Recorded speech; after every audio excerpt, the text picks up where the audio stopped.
ओम श्रीमद् भगवत गीता प्रथम अध्याय श्लोक 45 संपूर्ण सारांश।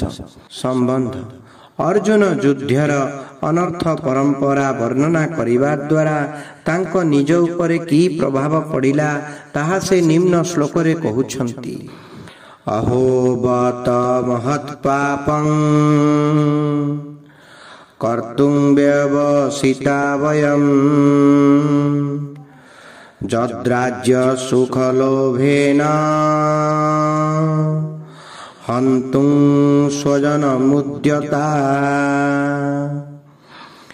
बड़ आश्चर्य ओ दुखर कथा जे आम्भे माने घोर पाप करिबा को निश्चय करि नेइछु। राज्य ओ सुख लोभरे निजर स्वजन मानंकु मारिबा पाई प्रस्तुत होई जाइछु।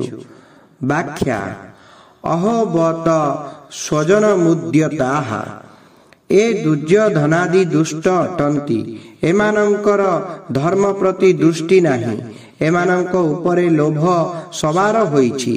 एणु एमाने युद्ध पाई प्रस्तुत होई जिबा किछि बड़ कथा नुहे। मात्र आमे माने तो धर्म अधर्म कर्तव्य अकर्तव्य पाप पुण्य विषय रे जानू। एपरि जानी मध्य अज्ञ मनुष्यंक परि आमे माने घोर पाप करिबा पाई निर्णय बा विचार करि नेइछु। केवल एतिकी नुहे, युद्धरे निजर स्वजन मानंकु मारिबा पाई मध्य अस्त्र शस्त्र धरी प्रस्तुत होई जाइछु। आम मानंक पाई एहा अति आश्चर्य ओ दुखर कथा, अर्थात एहा सर्वथा अनुचित। आमे जहा जानिछु शास्त्ररु सुनिछु, गुरुजनक ठारु शिक्षा पाइछु एवं निज जीवन को सुधारिबार जेउ विचार करिछु से सबको अनादर करी आजी आमे युद्ध रूपक पाप करिबा पाई स्थिर करिछु। एहा घोर पाप महत् पापम। एही श्लोक रे अह ओ बत दुईटी पद रहिछि। एथि मध्यरु अह पदटी आश्चर्यर वाचक। आश्चर्य कथा हेला युद्ध जोगु हेउथिबा अनर्थ परंपरा विषय रे जानी मध्य आमे माने युद्ध रूपक घोर पाप करिबा पाई दृढ़ निश्चय करिछु। बत पदटी खेद बा दुखर वाचक। दुखर विषय हेला केईटा दिनर राज्य और सुखर लोभरे आमे निजर कुटुंब मानंकु मारिबा पाई प्रस्तुत होई जाइछु। पाप करिबाकु स्थिर करिबारे एवं स्वजन मानंकु मारिबा पाई प्रस्तुत हेबारे केवल राज्य और सुखर लोभ ही कारण। तात्पर्य हेला जदि युद्धरे आमर विजय हेबो ताहेले आमकु राज्य और वैभव मिली जिवो। आमको आदर सत्कार मिलिबो। आमर महत्व बढ़ी जिवो। समग्र राज्य उपरे आमर प्रभाव रहिबो। सबुआडे आमर आदेश काम करिबो। आम पाखरे धन होई जिबा द्वारा आमे मन अनुसार भोग सामग्री एकत्रित करी पारिबु। खूब आराम सुख भोग करिबु इत्यादि। एही परि राज्य सुखर लोभ आमको ग्रास करिछि।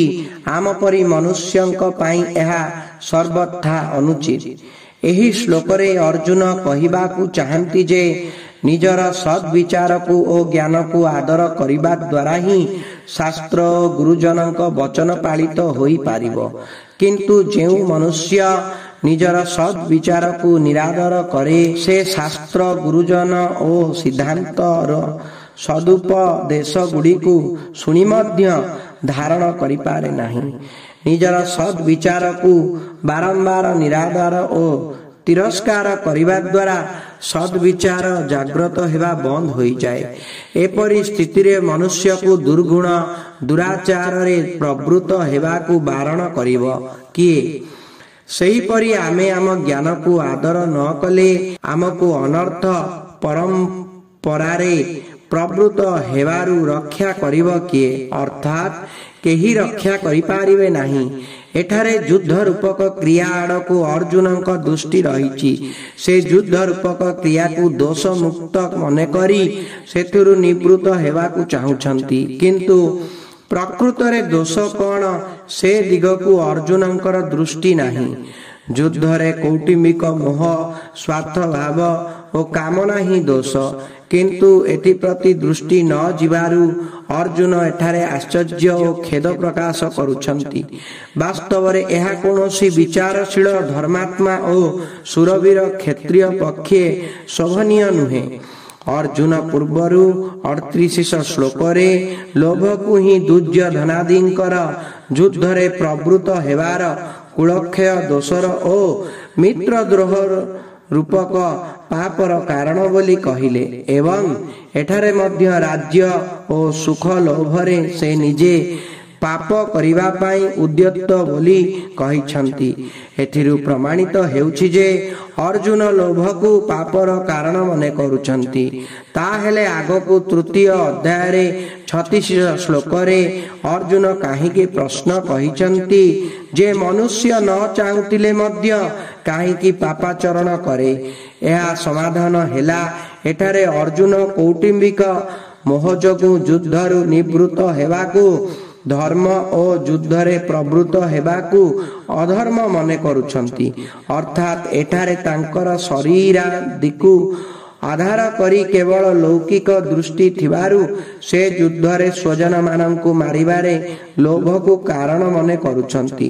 ମାତ୍ର ଆଗକୁ ଗୀତାର ଉପଦେଶ ଶୁଣି ଶୁଣି ତାଙ୍କ ମନରେ ନିଜ କଲ୍ୟାଣର ଇଚ୍ଛା ଜାଗ୍ରତ ହୋଇଯିବାରୁ ଗୀତା 3:2 ସେ ପ୍ରଶ୍ନ କରିଛନ୍ତି ଯେ କର୍ତ୍ତବ୍ୟ ତ୍ୟାଗ କରି ଅକର୍ତ୍ତବ୍ୟରେ ପ୍ରବୃତ୍ତ ହେବାର କିଏ କାରଣ ହୁଏ? ସୁତରାଂ ସେଠାରେ 3:36ରେ ଅର୍ଜୁନ କର୍ତ୍ତବ୍ୟ ଦୃଷ୍ଟିରୁ ଓ ସାଧକ ଦୃଷ୍ଟିରୁ ପଚାରୁଛନ୍ତି।